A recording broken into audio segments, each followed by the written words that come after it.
Hey, I'm live. I'm live in a new studio.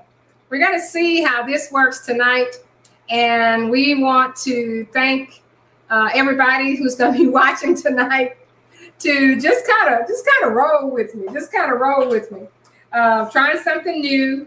I have a platform where I'll be able to broadcast through Facebook, through my business Facebook account, and also from YouTube.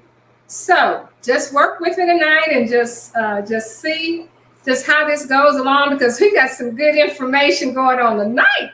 Because tomorrow, for a lot of people, is going to be a day like no other, a day that has never happened like this in over, well, it's never happened like this. It's never happened like this.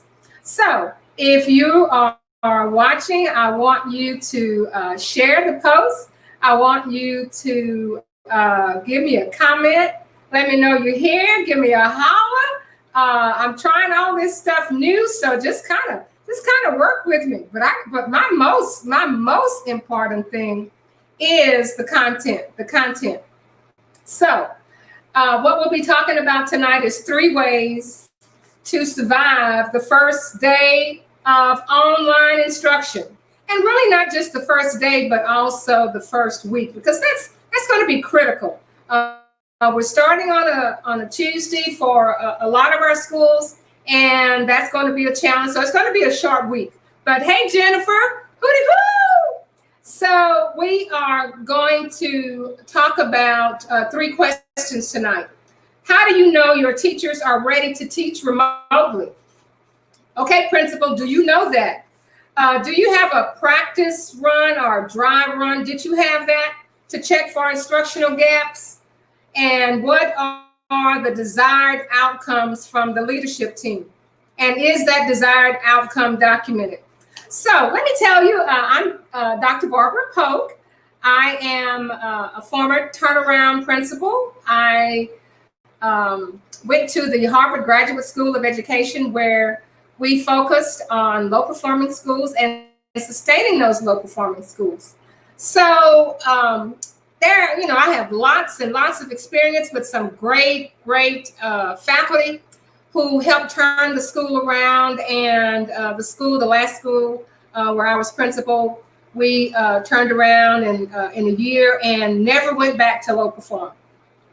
Okay, so what we're going to be looking at this evening, we're going to be looking, and this is to our principals, our aspiring principals, our counselors, our lead teachers. Today, we're going to be looking at what's called a key practice, where the instructional leader focuses on student progress and formative data, which means that all of this is new. I grant you, all of it is new. But there are just some basic things that have to be in place for leaders and the leadership team to focus on.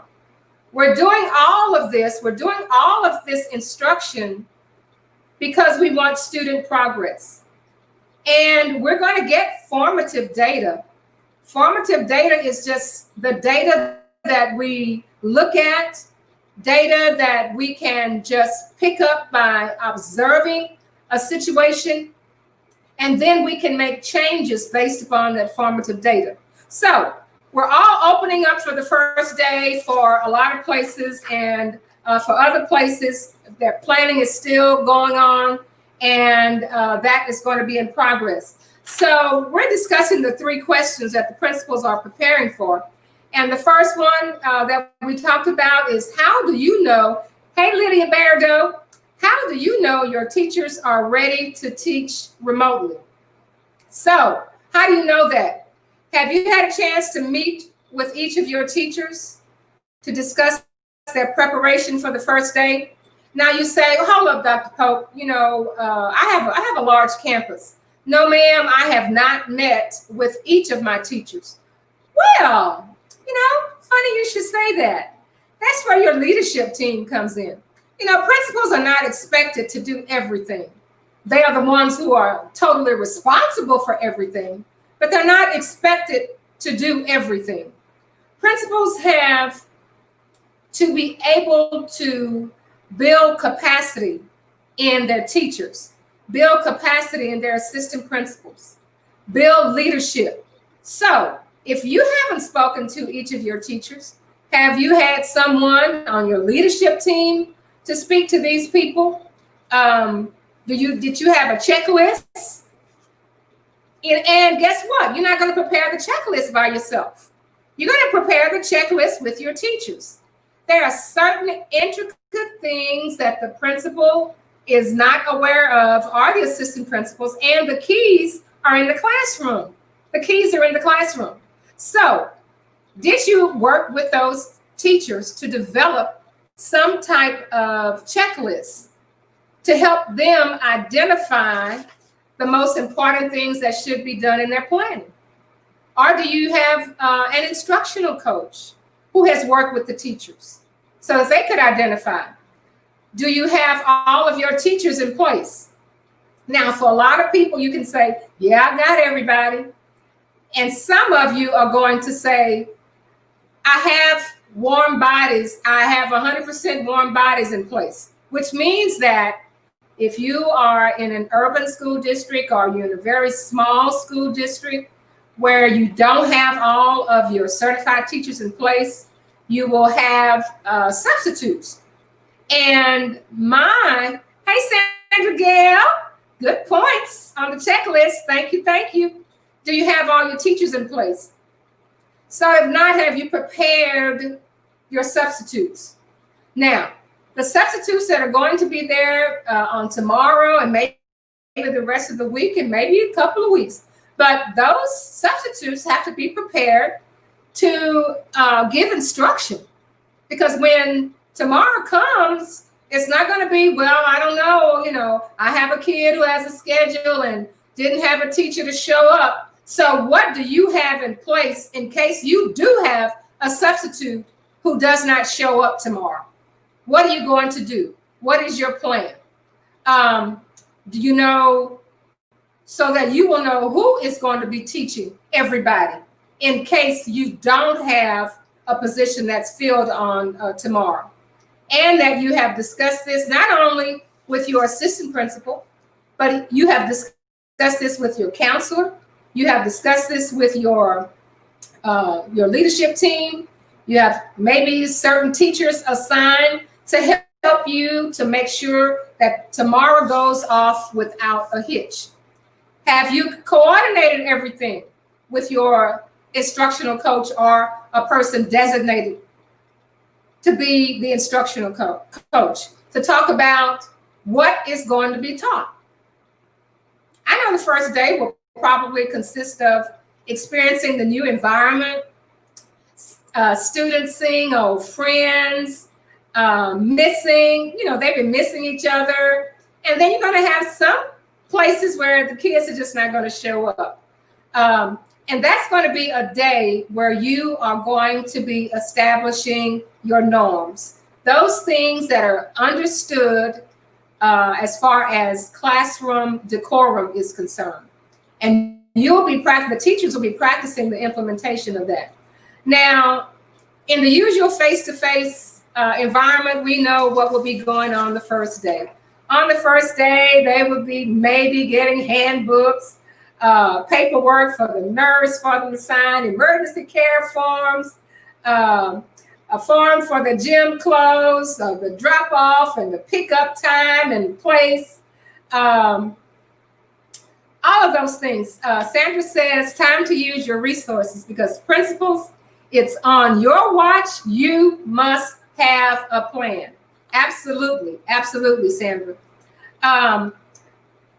You'll be getting usually on the first day of school, you'll be getting your class schedule, and the teacher would be going over the classroom expectations. But let's remember about these classroom expectations and the classroom norms. You don't want a whole lot of things that you have to keep up with, whether you're face-to-face or whether you're doing your remote instruction. And the thing that you want to make sure is that you don't have all of these no's. Know this, N-O. No shirts with obscenity on it. no bandanas, no see-through. Instead of focusing on the no's, focus on just what the expectation is. What should it look like? We're dealing with young adults. We're dealing with children. Tell them what it looks like, what the expectation is. So you just tell them no. Okay, well, they're going to have to figure out on their own. If you said no this, then I'll just figure out how I can do something else that will break the rule because you didn't say no so-and-so. But you need to talk about the expectations. So have you made any time to talk about where the teachers are going to be teaching? Now, I know you may say, well, wait a minute, Dr. Pogue, everybody has a classroom. Everybody know where they're going to be teaching on tomorrow. Well, in some instances, there will be extenuating circumstances. And sometimes those extenuating circumstances happen right before you open the doors or right before it's time for you to do your instruction. You have to have a plan. And the big thing, woohoo, the big thing is how about how to teach? Most teachers have never taught like this. Most principals have no idea. Most assistant principals have no idea. So what are you going to do about the how? The how. You're going to do it by doing. You're going to learn by doing. So what you do when you practice doing, did you have an opportunity today or last week maybe to have the teachers to do a teaching themselves? Maybe they can, one is at his computer, the other one is the student acting as a student. And everybody did that, which would give you an opportunity to find out if there were any kinks, to find out exactly, what the teacher thought of your instruction, whether that instruction was going to last too long, whether you need to make some accommodations. Those are the things that you need to learn how to do, principals, and adjust the instruction. And the third thing, what are the desired outcomes from the leadership team? What are the desired outcomes? As a leadership team, you just can't sit around and look at everything and say, well, everything seems to be working fine. How do you know it's working fine? Did you and your leadership team come up with a plan? Did y'all discuss just what this is supposed to look like? Is everybody understanding the same thing and they're on the same page? Do the teachers understand the desired outcomes? So when you come by their classrooms, or the superintendent comes by the classroom, because they'll be visiting on their first day of school to see how things are going. Are you under one accord?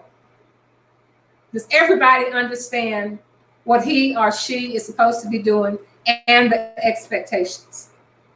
All right, so the school day has begun, and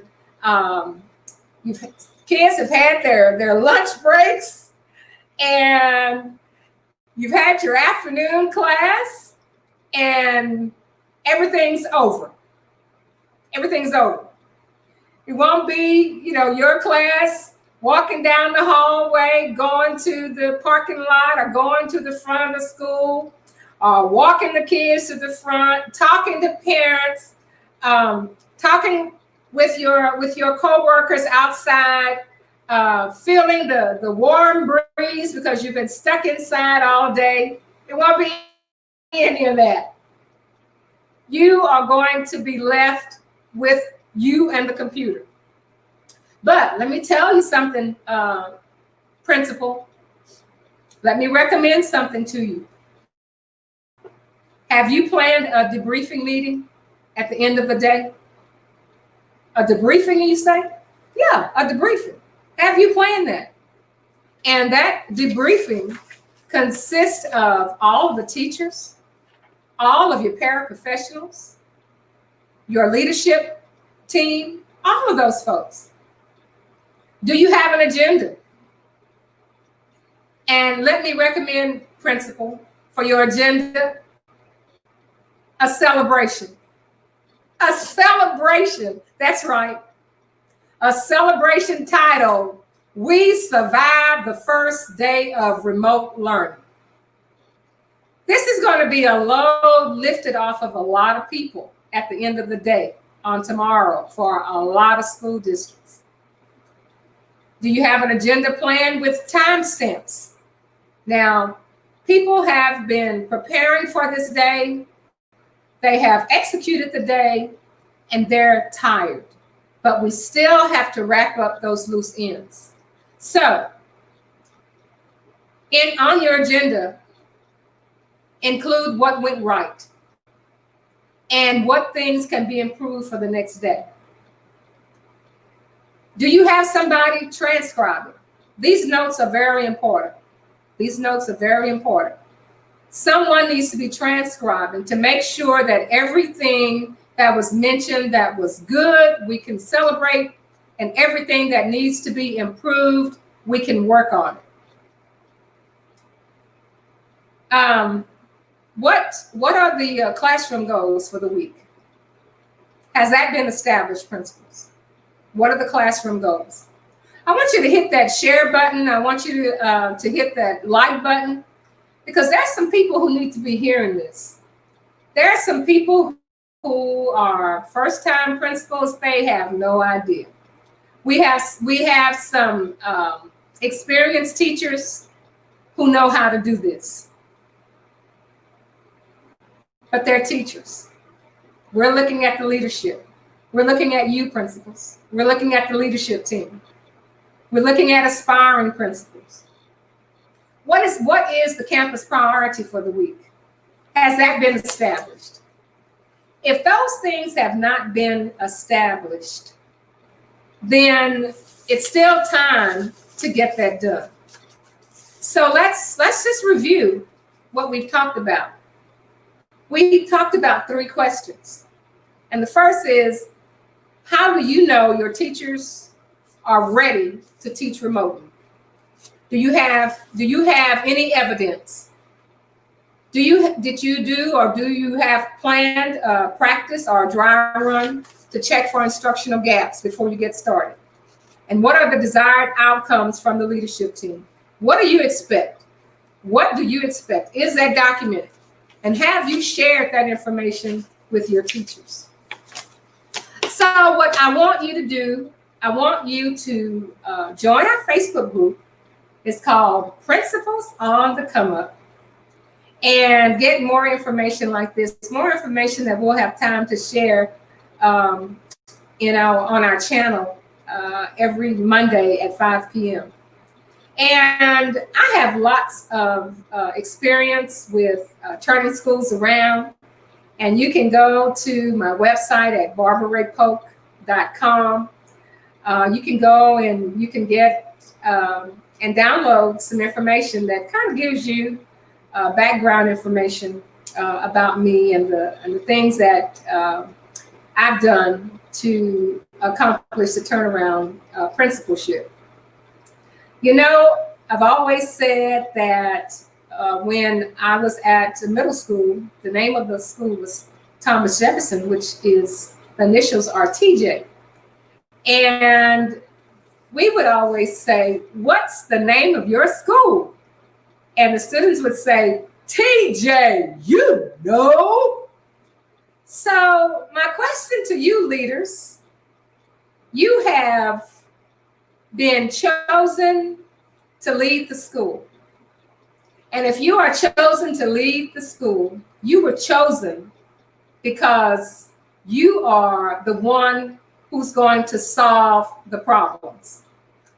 So my question to you is, what do leaders do? Solve problems. What do leaders do? Solve problems. Leader, if you can't solve problems, then they don't need you. So be the leader, be the leader, be the principal on the come up, because leaders do what? Solve problems. Okay, y'all. I enjoyed this evening, and I'm so excited about tomorrow for most of you. Have a great day, and I'll be in touch on next Monday at 5 p.m. Central. Leaders do what? Solve problems. Principals on the come up. Have a great evening.